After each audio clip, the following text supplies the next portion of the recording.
कल बॉबी पवार को सीबीआई ने समन किया, उन्हें बुलाया गया, उनसे पूछताछ हुई और लगातार 9 घंटे ये कल पूछताछ चली है। डराओ, उनको पहले निष्कासित करो, फिर उनसे अटैचियाँ मंगवाओ, पैसे मंगवाओ और फिर उनको बहाल करो। ये एक पैसा इकट्ठा करने का तरीका हो गया है यहाँ के जांच समितियों का, यहाँ के सरकार का, यहाँ के मुख्यमंत्री का। तारीख को हाकम सिंह और उसके साथी को जो गिरफ्तार किया गया, तो मुझे लगता है कि वो 20 तारीख की एफआईआर वहाँ तक पहुँचा ही नहीं गई, 20 तारीख की घटना का जिक्र वहाँ तक पहुँचा ही नहीं गया। ये तो कहा गया था कि एसआईटी, अब सीबीआई आ गई, एसआईटी अपना पूरा दे देगी लेखा जोखा। सीबीआई जांच तय करेगी कि ये परीक्षा का रिजल्ट जारी करना है या क्या अंधेरगर्दी हो गई है। एक परीक्षा का निरस्त के आदेश निकल जाते हैं, परीक्षा निरस्त हो जाती है, तुम ये कह रहे हो कि अब परीक्षा वो तय करेगी, तभी इस प्रदेश को बचाया जा सकता है। नहीं तो अलग अलग जगहों से भ्रष्टाचार हो रहा है। और अभी कुछ दिन पहले एक रिजल्ट निकला, धामी जी का खुद का विभाग है और उसमें बड़ी मात्रा में धांधली हुई है। मुख्यमंत्री जी खुद नहीं चाह रहे कि भ्रष्टाचार रुके। तो कोर्ट में जो फाइल लगाई गई है उसमें बकायदा लिखा गया है कि ये परीक्षा रुकी क्यों थी। बकायदा हमारा नाम है कि बॉबी पवार के द्वारा मामला उठाया गया, तो इसके बाद ये चीज़ें आई। और वो पुख्ता एविडेंस आप लोगों के पास है, पुख्ता एविडेंस आज भी कोर्ट में सुरक्षित है, पुख्ता एविडेंस आज भी रखे हुए हैं, उसके आधार पर ही जांच हो सकती है। इनकी जो भ्रष्टाचार करने की आदत है, युवाओं के भविष्य के साथ खिलवाड़ करने की जो आदत है, इसको हम सुधारेंगे। जिस प्रकार से मुख्यमंत्री अपने विभाग का भ्रष्टाचार नहीं बचा पा रहे हैं, इससे साफ साबित होता है कि केवल और केवल जो परीक्षाएं करवाई जा रही है, ये इन लोगों ने अपना धंधा बना दिया है। ये चुनाव के लिए पैसा इकट्ठा करते हैं यहाँ से और चुनाव लड़ते हैं।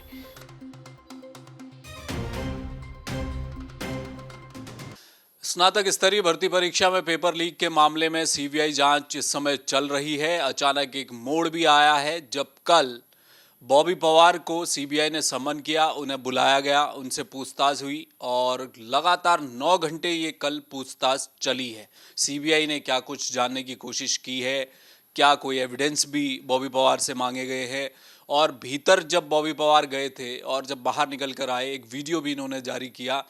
क्या लग रहा है, क्या सीबीआई केवल एक स्नातक स्तरीय भर्ती परीक्षा जो इस वक्त जिसमें पेपर लीक हुआ था, क्या उसी तक सीबीआई के हाथ पहुंच रहे हैं?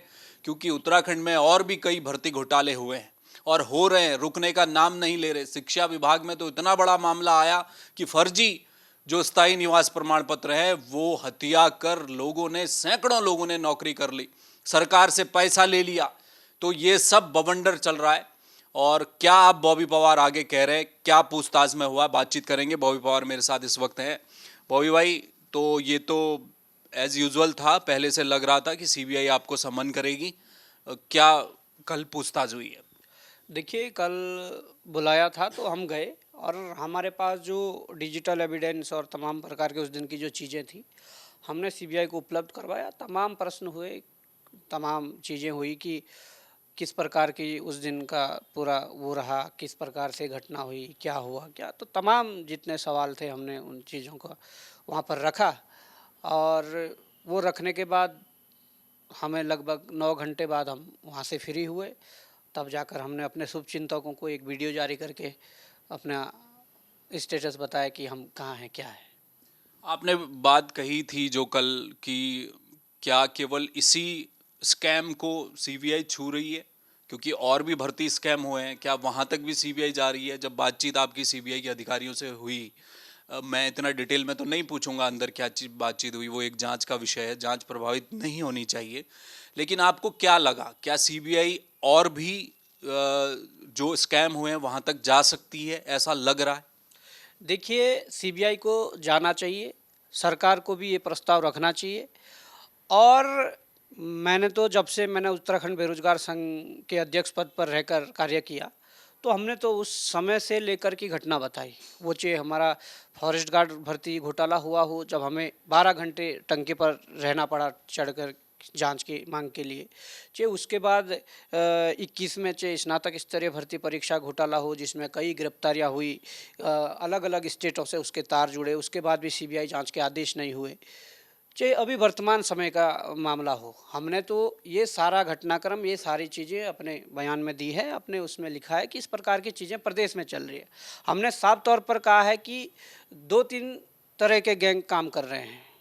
वो गैंग चे परीक्षा से पहले पेपर बाहर लाकर परीक्षार्थियों को पढ़ाकर पेपर देने भेजने की बात हो, या वो गैंगचे वही जिसका जिक्र हाल ही में इसी परीक्षा के कुछ दिनों पूर्व हाकम सिंह के साथी ने जिक्र किया कि वो ओएमआर भरेंगे, और इसके पुख्ता एविडेंस है कि ओएमआर अंदर भरी जाती है। उसको लेकर चाहे पूर्व में जो आयोग के अध्यक्ष RBS रावत जी और सचिव कन्याल जी हो, उनकी गिरफ्तारियां भी इसी आधार पर हुई है कि ओएमआर सीटें घर पे भरी गई थी। इससे पूर्व चाहे 2015 में सब इंस्पेक्टर की भर्ती हुई हो, उनमें भी ओएमआर में छेड़खानी को लेकर और ओएमआर भरे जाने की बातें सामने आई है, क्योंकि उसमें मैंने अपने आंखों से वो ओएमआर कुछ देखी है।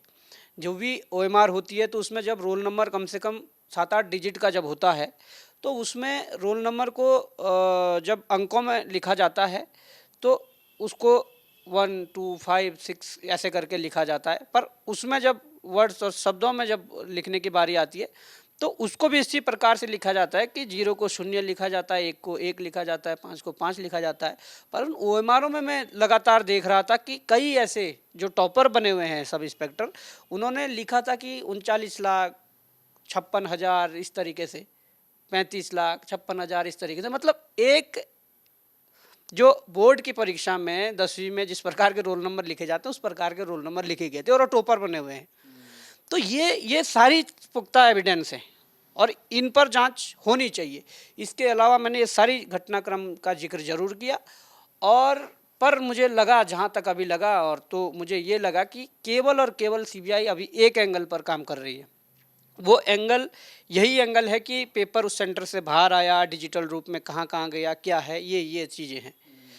अब बात वही है कि अगर वो व्यक्ति खाली जो वहाँ से सॉल्व करके क्वेश्चन मंगा रहा था, क्या उन क्वेश्चनों के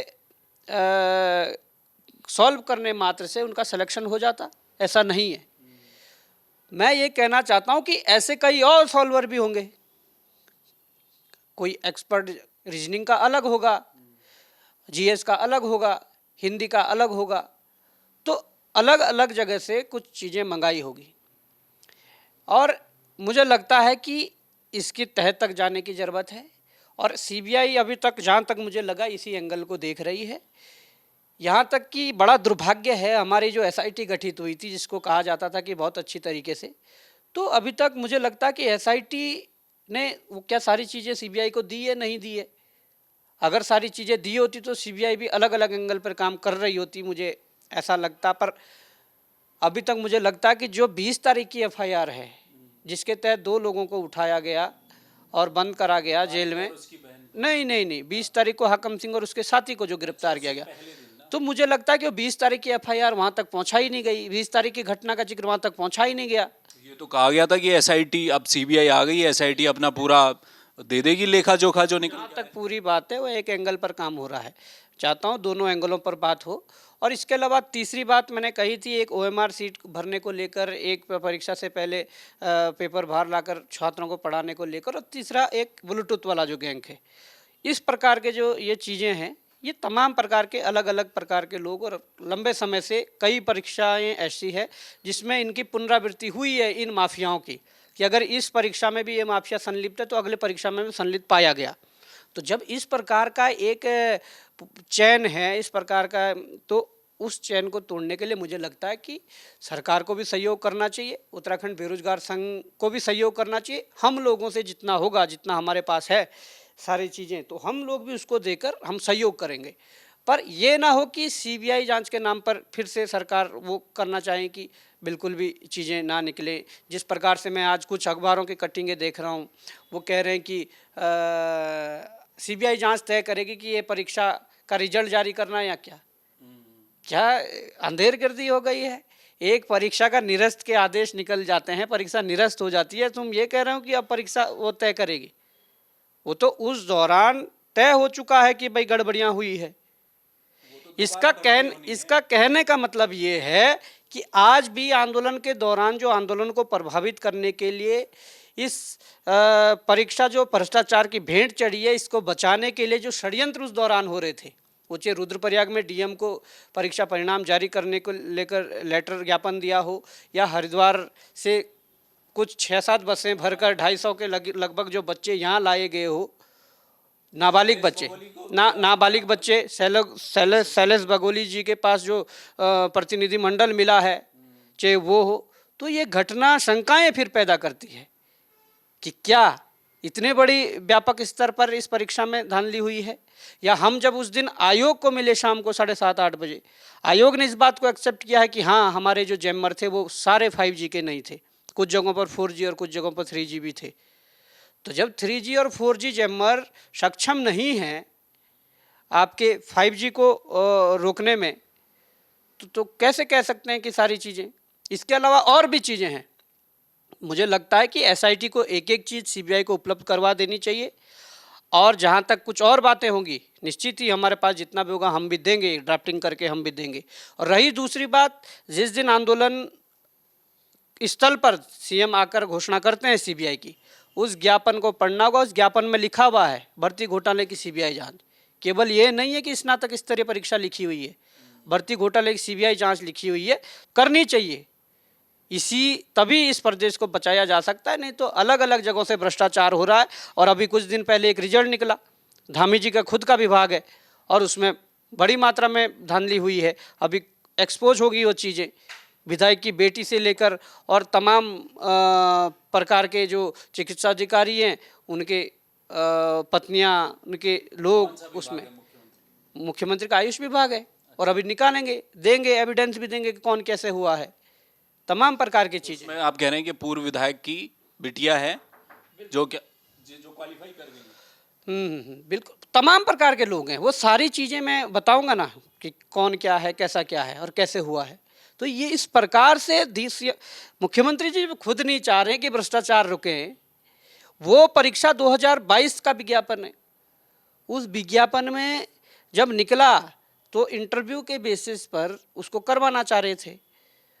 उस दौरान हमें भनक लगी, उस दौरान चीज़ें सामने आई तो हमने विरोध किया। हमने वहाँ जाकर उनके कार्यालय का घेराव किया, तब जाकर वो मामला रुका और फिर वो कोर्ट गया। कोर्ट में जो फाइल लगाई गई है उसमें बाकायदा लिखा गया है कि ये परीक्षा रुकी क्यों थी। बाकायदा हमारा नाम है कि बॉबी पवार के द्वारा मामला उठाया गया, तो इसके बाद ये चीज़ें आई। और वो हमने ये कहा था कि अगर साक्षात्कार के हिसाब से परीक्षा करवा रहे तो उसकी वीडियोग्राफी होनी चाहिए, पारदर्शिता होनी चाहिए। तो स्वर्गीय चंदन राम दास की वो उसी से जुड़ा मामला है ना, उससे जुड़ा हुआ मामला है। तो मैं चाहता हूं कि वर्तमान समय में भी वो इन्होंने जो भर्तियां की है उसमें ना वीडियोग्राफी करी है, ना तमाम प्रकार की चीज़ें कोर्ट से आने के बाद भी। तो इस प्रकार की चीज़ें नहीं चलेंगी। तमाम प्रकार के जो गलतियां इन्होंने की है, तमाम प्रकार की जो भ्रष्टाचार किए हैं, उसको उजागर करेंगे। मेरा एक आखिरी सवाल है, अपने स्नातक स्तरीय भर्ती परीक्षा जो पिछले बार हुई थी, उसकी जांच जब हुई थी 2015 में, जो दरोगा भर्ती वाला मामला है, वो भी इसी जांच के दौरान खुलासा हुआ था, कोई अलग नहीं था। वो उस भर्ती स्कैम को जांच करते हुए SIT वहाँ तक पहुँच गई थी और वो भी मामला खुला था। उसमें क्या हुआ आज बताया ये भी जा रहा है कि भाई वो तो सारे बहाल हो गए। विजिलेंस से भी मामले, उन दिनों तो अखबारों में छपा कई तरह से कि साहब उसको केस डायरी भरनी नहीं आ रही है उन लोगों को, और वो जाकर दरोगा बने हुए हैं। क्या स्टेटस है उस मामले? देखो सर, जब मैं कह रहा हूँ कि उसमें ऐसे लोग हैं जिन्हें रोल नंबर लिखना नहीं आ रहा है, तो केस डायरी कहाँ से भरेंगे? एक बात है। तो जब पुख्ता एविडेंस आप लोगों के पास है, पुख्ता एविडेंस आज भी कोर्ट में सुरक्षित है, पुख्ता एविडेंस आज भी रखे हुए हैं, उसके आधार पर ही जांच हो सकती है कौन कितने पानी में है। तो ये तो देखा जा सकता है, तो देखने की चीज़ है। अगर मैं गलत देख पा रहा हूँ उसको, तो कोई दूसरा सही देख लेगा, जांच अधिकारी सही देख ले, कोई और देख लेगा। आप दिखाइए तो सही।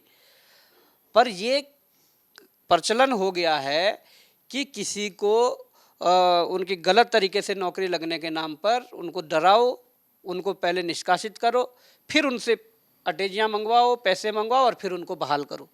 ये एक पैसा इकट्ठा करने का तरीका हो गया है यहाँ के जांच समितियों का, यहाँ के सरकार का, यहाँ के मुख्यमंत्री का। ये स्थिति है। तो आप कह रहे हैं कि सीबीआई जांच कर रही है, केवल एक मामले तक अभी सीमित आपको लग रहा है कि वहीं तक है।